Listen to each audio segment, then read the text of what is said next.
প্রবাসে লাশ হলো ছোট ভাই, তাও আবার 1 বছর আগে। এই 1 বছর ধরে লাশ আনার জন্য অনেক কাবজাব করছেন বড় ভাই, কিন্তু বড় ভাই জানতেন না প্রবাস থেকে ছোট ভাইয়ের লাশ নিয়ে আসার সময় নিজেও লাশ হয়ে ফিরবেন। ভাগ্যের কি নির্মম পরিহাস! এটাকেই বলে নিয়তি, এটাকেই বলে হায়াত। এক ভাই দেশে ফিরলেন কফিনে, আর তাকে নিতে গিয়ে কফিনে বন্দী হলেন আরো 2 ভাই। চট্টগ্রামের ফটিকছড়ি উপজেলায় ভোজপুরি তালুকদার পাড়ায় শোক আর কান্নার সুর যেন থামছেই না। থামবেই বা কেন?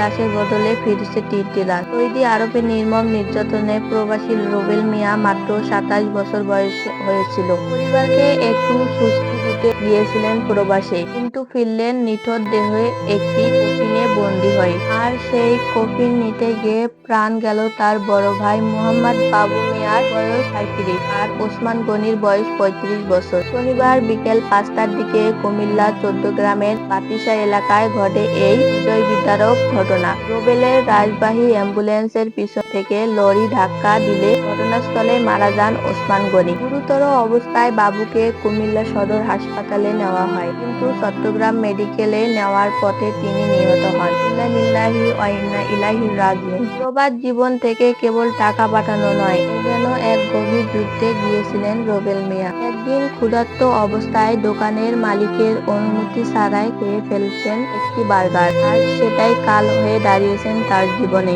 যেটি তাকে মৃত্যু পর্যন্ত নিয়ে গেছে। এই অপরাধের জিরে তাকে দিনের পর দিন মারধর করত দোকানদার। তবুও প্রবাসে থেকেছিলেন পরিবারকে একটু সচল রাখতে।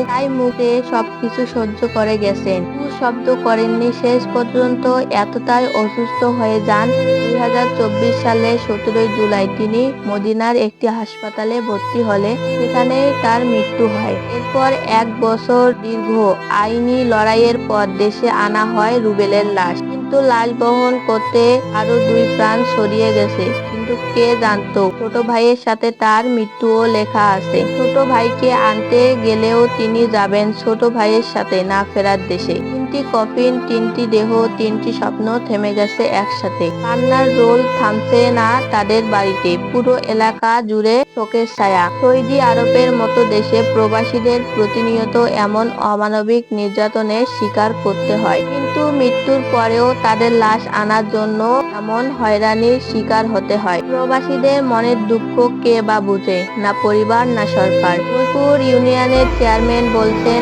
এর আগে এমন শোকের ছায়া তিনি দেখে নাই। এই গল্পটি শুধু রুবেল ওসমান বাবুর জন্য নয়, এই গল্প হাজার ও প্রবাসীর জন্য, যারা স্বপ্ন নিয়ে যায় আর কফিনে বন্দী হয়ে দেশে ফিরে। তাই তাদেরকে আমাদের সবাইকে যথাযথভাবে সম্মান করা উচিত, কারণ তারাই আমাদের দেশের রেমিটেন্স যোদ্ধা। সবাই ভিডিওটি শেয়ার করে দিন, আর কমেন্টে তাদের জন্য দোয়া করতে ভুলবেন না। এই 3জন মারা গেছেন, আল্লাহ তাআলা যেন তাদেরকে জান্নাতের উচ্চ মাকাম দান করেন এবং সেই সাথে পরিবারকে ধৈর্য ধারণ করার তৌফিক দান করুক। আমিন।